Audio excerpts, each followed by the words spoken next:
L'équipe de la télévision communautaire du Rocher-Percé scanne les nouvelles pour vous. Voici notre revue de presse. Cette semaine dans l'actualité régionale. La montée du niveau de la mer et l'érosion des berges sont les premières conséquences directes des changements climatiques dans nos régions côtières, explique le regroupement Conservation Nature Canada qui fera partie des discussions à l'occasion de la COP15 qui débute à Montréal, peut-on lire sur Magaspésie. La montée des eaux associée à l'érosion des berges entraîne une perte d'habitat pour de nombreuses espèces côtières, affirme la chargée de projet Est du Québec chez Conservation Nature Canada, Camille Bolduc. Selon elle, les récents événements climatiques d'envergure aux îles de la Madeleine et en Gaspésie permettent une meilleure prise de conscience. Carl Bourget et sa famille ont enfin coupé le ruban marquant l'ouverture officielle de la distillerie Capcha, nous indique l'Avantage gaspésien. Producteur de la vodka Drakkar et de 4 sortes de gin, la distillerie Capcha est le plus récent projet de Carl Bourget qui œuvre depuis plusieurs décennies dans le milieu de l'alcool. C'est toutefois le paysage gaspésien et l'eau pure de Capcha qui auront finalement convaincu l'homme d'affaires de vendre ses installations de Lévis pour s'installer en Haute-Gaspésie pour cette nouvelle aventure. La distillerie est située sur la route 132, là où était jadis brassée la bière Chic Choc. Nature Québec espère que le gouvernement profitera de la COP15 pour annoncer des mesures pour la protection du caribou, affirme Radio Gaspésie. La conférence des Nations Unies sur la biodiversité a commencé mercredi 7 décembre à Montréal, en présence de près de 200 pays qui tenteront d'en venir à un accord pour limiter la perte d'espèces en péril. Au mois de mai, Ottawa a évoqué la possibilité qu'un décret soit adopté pour forcer Québec à en arriver à un plan de protection. Emmanuelle Vallière-Léveillé, coordonnatrice biodiversité et forêt pour Nature Québec, salue les menaces d'Ottawa d'intervenir plus vigoureusement pour protéger des territoires. La COP15 se termine le 19 décembre. Selon Magaspésie, les choses continuent de s'activer sur le rail gaspésien alors que 12 entreprises ont levé la main à la suite de l'appel d'intérêt lancé le 11 novembre dernier pour réhabiliter le rail entre Port-Daniel-Gascon et Gaspé.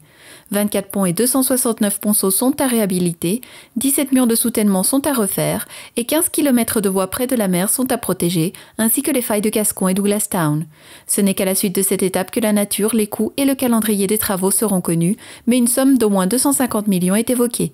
Québec a débloqué jusqu'à maintenant un budget de 235 millions, Ottawa a promis 46 millions et une entente de 19 millions a été conclue avec la Société de chemin de fer de la Gaspésie pour certains travaux. Pendant ce temps, Québec a annoncé le lancement des travaux pour déplacer le rail sur 1,4 km dans le secteur de Port-Daniel-Gascon. Le chantier devrait se terminer à l'été 2023. L'objectif est de ramener des trains en 2024 à Port-Daniel-Gascon. Conformément aux attentes, la Régie intermunicipale de l'énergie de la Gaspésie-Île-de-la-Madeleine a remis 4,5 millions de dollars à ses membres en 2022, annonce Radio Gaspésie. Cette manne provient des 332 MW produits par plus de 120 éoliennes, réparties dans 4 parcs éoliens au Bas-Saint-Laurent, en Gaspésie et aux îles de la Madeleine. Simon Deschênes, président de la Régie, se montre optimiste alors que les résultats d'un appel d'offres devraient être connus en janvier 2023. Pour ce qui est de l'avenir à moyen terme, un nouvel appel d'offres de 1000 MW est dans les cartons du gouvernement et la Régie a bien l'intention d'être de la partie. Le projet du ministre de la Santé Christian Dubé de financer les hôpitaux en fonction de leurs activités serait négatif pour les hôpitaux où la population est moindre, estime le député de Matane-Matapédia Pascal Bérubé, peut-on lire sur l'Avantage gaspésien. Pour le député, des spécialités comme certaines chirurgies mineures ou même des accouchements doivent être préservées localement. L'idée derrière la proposition du ministère de la Santé est de financer les hôpitaux selon le nombre d'opérations qu'ils vont effectuer au lieu d'octroyer un budget global afin de mieux refléter les coûts réels. Le ministre Dubé a d'ailleurs affirmé que l'accès aux données était crucial puisque dans plusieurs cas, les hôpitaux peinent à évaluer le coût véritable d'une intervention médicale sur un patient. Le Bloc québécois souhaite qu'Ottawa rapproche la science du terrain et fasse de la place aux pêcheurs lorsque vient le temps d'aborder la question de la baleine noire, nous indique Magaspésie. Le chef bloquiste Yves-François Blanchet s'est déplacé à Sainte-Anne-des-Monts vendredi pour entendre les préoccupations des pêcheurs, tout en invitant la biologiste et chercheuse en écologie des mammifères marins, Lynn Morissette, pour discuter de cette espèce. Une fois la rencontre terminée, M. Blanchet fait 2 constats. D'abord, la bonne volonté des pêcheurs qui sont prêts à accepter une modification de la période de pêche pour le crabe, jusqu'aux nouvelles technologies sur les câbles et localisation des baleines pour mieux prévoir leurs mouvements. Dans un premier temps, M. Blanchet entend utiliser la méthode douce pour convaincre Ottawa avec le message des pêcheurs, tout en invitant le Dr Morissette à faire une présentation. La Saucette de Percé fracasse son record avec une récolte de plus de 128 000 $, soit 17 000 $ de plus que l'objectif prévu, et ce, au profit d'opérations Offense Soleil, affirme Radio Gaspésie. La cofondatrice de l'événement, Marie-Ève Trudel-Vibert, affirme que l'objectif de cette année était déjà assuré la veille de l'événement, ce qui ne s'était pas produit depuis le début du projet de financement. Selon elle, les conditions de baignade de samedi dernier étaient particulièrement difficiles comparativement aux années passées. Selon Marie-Ève, le mérite revient en grande partie aux personnes qui bravent l'eau glaciale de Percé au mois de décembre. À la lumière du succès de cette activité de financement typique de la Gaspésie, avec le décor enchanteur du Rocher Percé, le comité organisateur vise toujours plus haut pour la cause des enfants malades. Toujours selon Radio Gaspésie, à l'heure où la construction de logements est une priorité pour toutes les instances politiques de la région, les fonctionnaires du ministère des Affaires municipales estiment qu'il n'est pas du ressort des MRC de s'impliquer. Mathieu Lapointe, président du regroupement des MRC de la Gaspésie, constate que malgré la volonté politique de la ministre et des élus locaux, des fonctionnaires du ministère des Affaires municipales jugent que l'habitation ne relèverait pas des compétences des MRC.